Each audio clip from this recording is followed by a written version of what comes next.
สวยเลยยังประทันได้ออกเดินทางพี่น้องเลยรถน้ำมันน้ำมันเครื่องนะเขาก็เปลี่ยนเธอเดียวได้นะขึ้นไปแล้วไปแว่ในเปลี่ยนในหานเขานั้นมันจะของแท้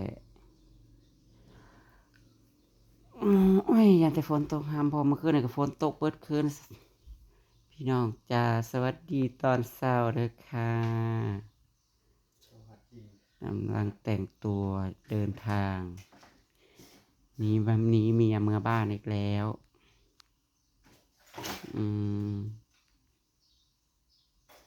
คิดฮอดแม่จะกินนมแม่อีกแล้วนมเมียมันเมิดนมเมียน้ำหมดเอ้ยไปกันคิดเงาคำมันช่วงในปัดฝนตกชาอีเมมากก็ได้นกกระทาก็เอาลงเลยเรือมันไม่มีพอกินเอาลงไว้แล้วคิดกินได้แต่เห็ดนิดนึงกับนกกระทานั่นแหละจากใดยังเธอก็ไปเสื้อเอาอยู่ปักซอง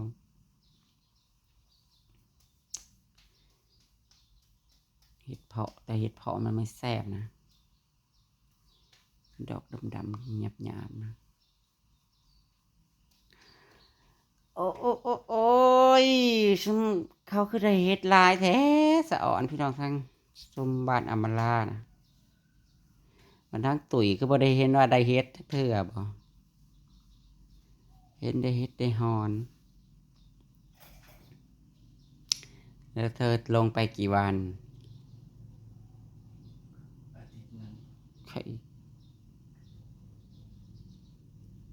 เมื่อไรตั้งอาทิตย์หนึ่งทำอะไรเป็นพระทำอะไรตั้งอาทิตย์หนึ่ง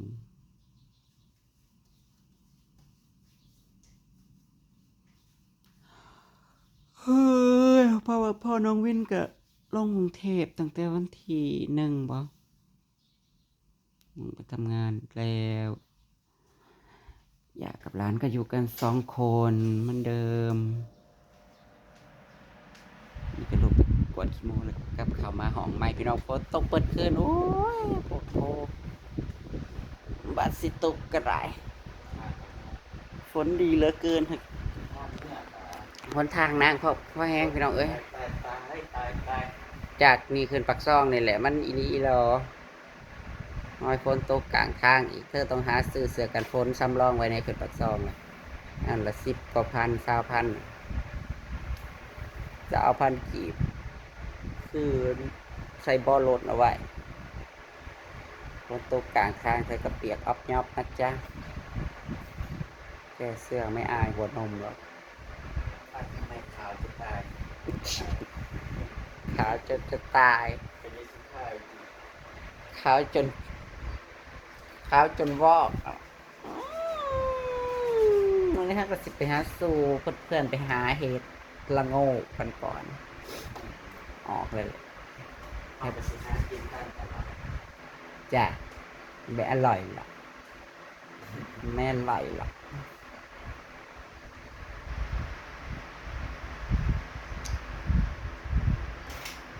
มีข้าอยู่ขาวบ้านในไรหลัวเขามาเลย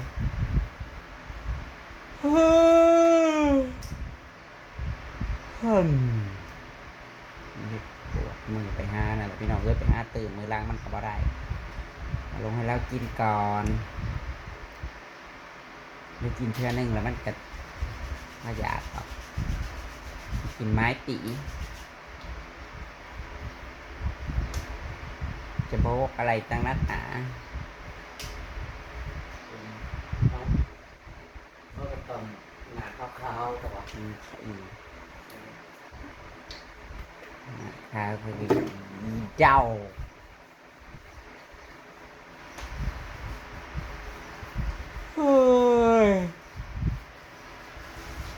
เฮ้ยลูกจะกินข้าวกับอะไร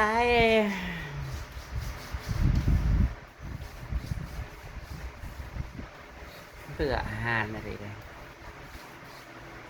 ข้าวน้ำซ้ำปลาไม่ได้กิน ไปโทรถามอำมาลานะโอ้ยมันจะไปหาเฮ็ดที่ไสน้อยบัดนี้มันต้องไปแน่นอนมึงจะว่าเขาไปแล้วมันจะตอนเช้าเขาต้องไปเลยเพราะว่ามือว่านในไพ่กันได้เฮ็ดโพเขามาขายแล้วละ250แต่ว่าโลซื้อในโลละ200นึงมาว่าขูดเฮ็ดเบิดมือว่าซั่นบ่ได้ซื้อกัน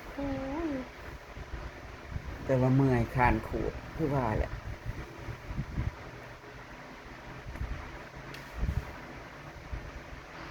เดี๋ยวจะคิดไปเตรียมอันนั้นเห็ดปวดกับนกกระทา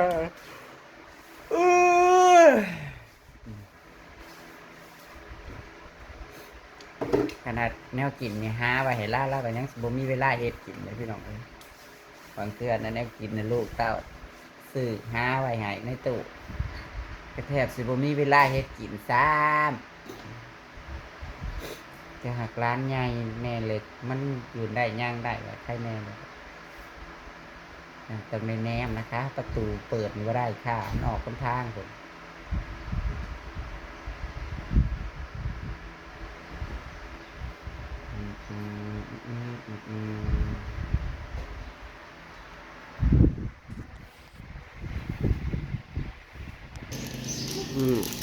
เห็ดถุงหนึ่งพี่น้องแสะแข็งไว้นกกระตาเราลงมาเก็บกินซะเห็ดแต่ไม่ได้มีคนกิน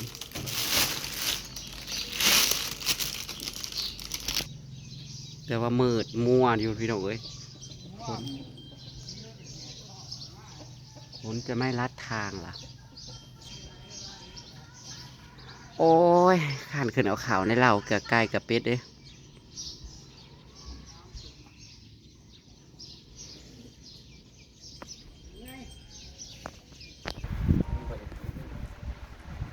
ถือเงิ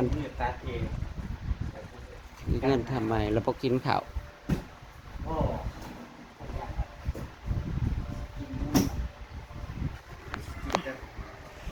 เตี้ยนแล้วถึงมัน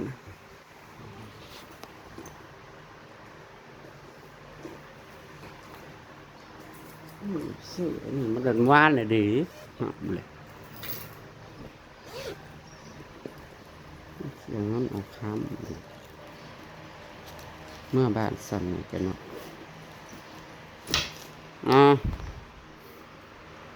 ทุจ้าก่อนเร็วๆทุจ้าก่อนเอา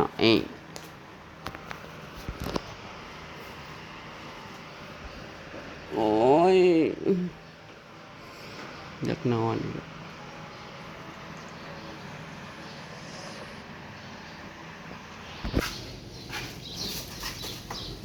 คือบอกเอาทุงแบบปก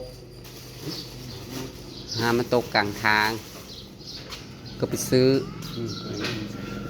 หอมบอกแล้วโอ้ยก็อื่นบอกแล้วอันนี้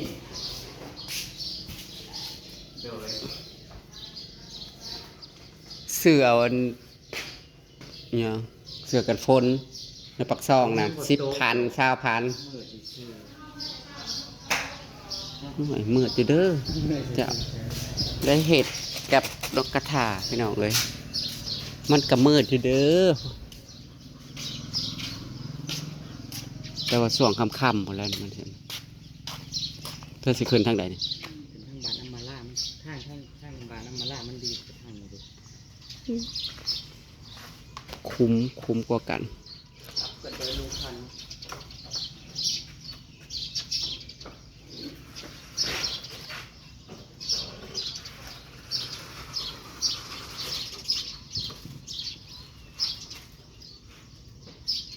รถมันก็จะข้อแข็งบนบันไดให้เวลาขี่เว้งลงแต่ข้างทางเอาไปตกแหกไปเคลื่อนมันลากมันแหกอยู่เนาะแล้วก็หิบเปื้อนปันไดตายค่อยไปค่อยมาฮอนละโทรบอกแชทบอกด้วยดีไปก่อนอาทิตย์นึง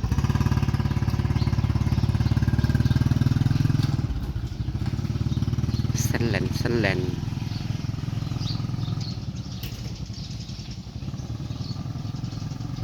จะไปออกไปคืนข้างบ้านอำมาลา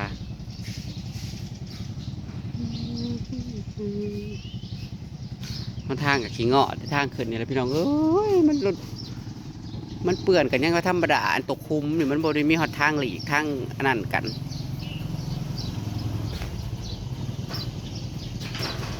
ที่แรกนางว่าให้นางไปด้วยพอดีมูมาลงไปจ้าไปตามคลิปหน้าก็แล้วกันอันนี้ก็ยานี่ว่าสิลงไปเยี่ยมอาที่ป่วยแล้วโอ้ยหนาก็ยังเงียบๆพี่น้องว่าคนที่บ่ตกห้ามบ่ถ่ายใจขี่ที่ป่วยนั่นแหละพี่น้องก็จะลงไปเยี่ยมนะที่บ่เห็นใจกันตามคลิปหน้าสวยๆก็แล้วกันนะพี่น้อง